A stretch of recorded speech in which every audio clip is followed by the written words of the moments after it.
Hello good afternoon दोस्तों। चलिए है निफ्टी का वीकली एनालिसिस शुरू करते हैं।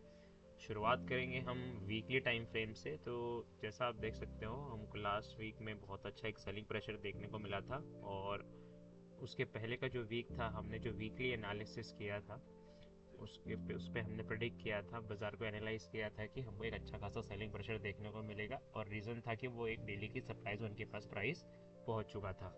और उसी तरह हमको लास्ट वीक में अच्छा खासा एक सेलिंग प्रेशर देखने को मिला है। चलिए समझते हैं कि निफ्टी जो है वो नेक्स्ट वीक कैसा रह सकता है। तो अभी अगर आप देखोगे तो नियर टू प्राइस एक गैप के पास एक छोटा सा जो मुझे लगता है प्राइस एक हॉल्ट ले सकता है। ठीक है, वहाँ से पुल बैक अगर आया तो काफ़ी अच्छी बात है, नहीं तो प्राइस सिर्फ वहाँ पे एक हल्का फुल्का हॉल्ट ले सकता है। वो ये एक रीजन है जो कि एक काइंड ऑफ डिमांड जोन है, जो है ड्रॉप और रैली।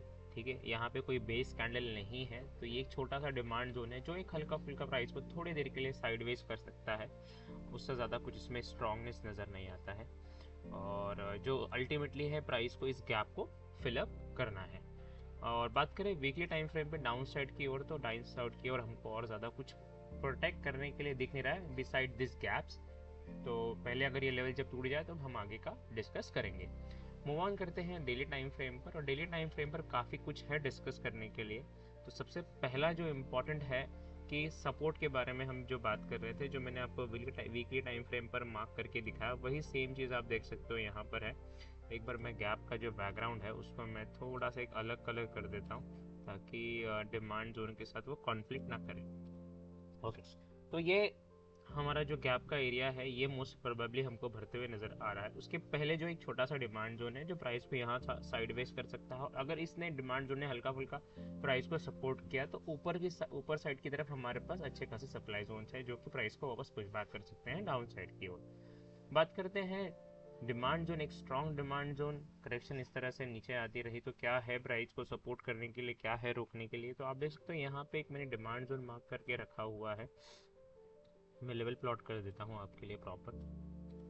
तो ये है लेवल दिस। ठीक है, जो लेवल शुरू होता है 24,008 से लेकर 23,935 तक। तो आप 24,000 से 23,900 का एक 100 पॉइंट का एक आप लेवल कंसिडर कर सकते हो। ये एक बहुत ज़्यादा क्रूशियल लेवल हो जाता है, जो कि एक मंथली डिमांड जोन जो है उसका बॉटम एरिया है, उसका ओरिजिन है, जहाँ से एक्चुअली इतने दिनों से ये जो भी रैली आया था उसका पूरा ओरिजिन पॉइंट है। निफ्टी के अंदर जो हमको ये पूरा रैली देखने को मिला है, ये ऑलमोस्ट 7% का। ठीक है, इनका पूरा ओरिजिन है, ये यहाँ से ही मूव आना शुरू हुआ, और ये डिमांड जोन यहाँ पे बहुत सारे काफ़ी बाइंग ऑर्डर पेंडिंग्स है, जो प्राइस को यहाँ पिकअप करके फिर बाउंस बैक करने की हाई प्रोबेबिलिटी यहाँ पर निकल कर आती है। तो फिलहाल अभी के लिए हम देख रहे हैं कि निफ्टी इस गैप को फिल करे, इस डिमांड जोन के ऊपर आकर सपोर्ट ले, थोड़ा सा साइडवेज हो और बाउंस बैक करे। तो जब यहाँ पर आ जाएगा तब हम बाकी एनालिसिस शुरू करेंगे कि आगे हमको क्या वो करना है। निफ्टी क्या ये इस लेवल को क्रैक करके नीचे और आ सकता है, या यहाँ से एक बाउंस बैक करके ऊपर जाएगा, फिर किसी सप्लाई को हिट करके फिर इस डिमांड जोन को तोड़कर नीचे आएगा। तो जैसे मैं बताना चाह रहा हूँ कि ये करंटली यहाँ से थोड़ा सा यहाँ पे साइडवेज हो, ठीक है, और फिर आके इस गैप पे होल्ड करे।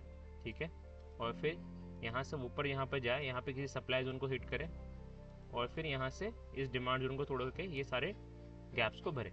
इस तरीके की मैं कुछ बात कर रहा हूँ, जो आपको मैंने अभी ये ड्राइंग बनाकर दिखाया कि इस तरीके का कुछ हमको पैटर्न निफ्टी में देखने को मिला। हाँ, बिसाइड इसके अलावा अगर गैप अप गैप डाउन हो जाता है वो सारी चीज़ें फिर अलग ही, क्योंकि बाजार है और बाजार में न्यूज़ काफ़ी चलती है ना, उसके अकॉर्डिंग अगर वो गैप अप गैप डाउन हो गया तो हम फिर वो टाइम लाइव बाजार में देखेंगे कि कौन से लेवल की ओर प्राइस जो है वो आगे बढ़ रहा है। मूव ऑन करते हैं छोटा टाइम फ्रेम पे, कौन सा एरिया है हमारे एनालिसिस को सपोर्ट करने के लिए।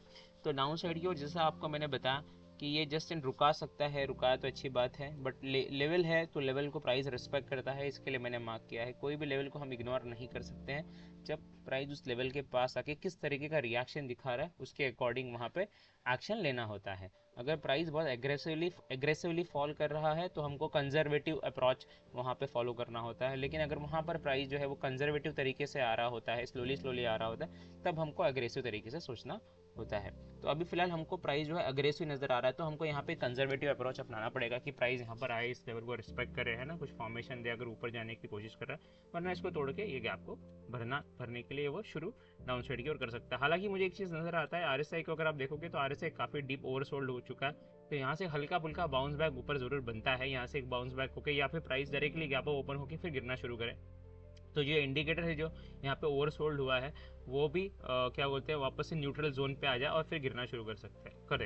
अगर आप आरएसआई को देखोगे, जब जब आरएसआई 3 का SMA 3 है, जब जब वो एक ऑलमोस्ट 10-8 के लेवल पे आता है, वहाँ से एक बाउंस बैक प्राइस में देखने को मिलता है। तो आप देख सकते हो जब जब इस लेवल पे आता है प्राइस में यहाँ पे हल्का फुल्का बाउंस बैक देखने को मिलता है, इसीलिए मैंने कहा कि यहाँ पे एक नियर एक डिमांड जोन भी है, और अगर यहाँ से प्राइस जो है वो गैप अप ओपन हो गया तो भी हमारे लिए कोई आश्चर्यचकित वाली बात नहीं होगी, क्योंकि हमको पता है यहाँ पर एक हल्का फुल्का बाउंस बैक ज़रूरी है एक अच्छा खासा हेल्दी डाउनसाइड करेक्शन करने के लिए। तो ये है 125 मिनट का एनालिसिस। एक बार 75 मिनट में मूव ऑन करके देखते हैं कि अगर यहाँ से हल्का फुल्का अपसाइड की ओर बाउंस बैक करता है तो हमको क्या अपॉर्चुनिटी है सेलिंग करने का। तो आप देख सकते हैं यहाँ पे मैंने पहले से लेवल्स आपके लिए प्लॉट करके रखा हुआ है, ठीक है। ये लेवल्स आप देख सकते हो मैंने मार्क किया है। 75 मिनट प्लस 125 मिनट का एक सप्लाई जोन है यहाँ पर, और एक बार मैं चेक करता हूँ डेली पे कुछ है क्या यहाँ पर।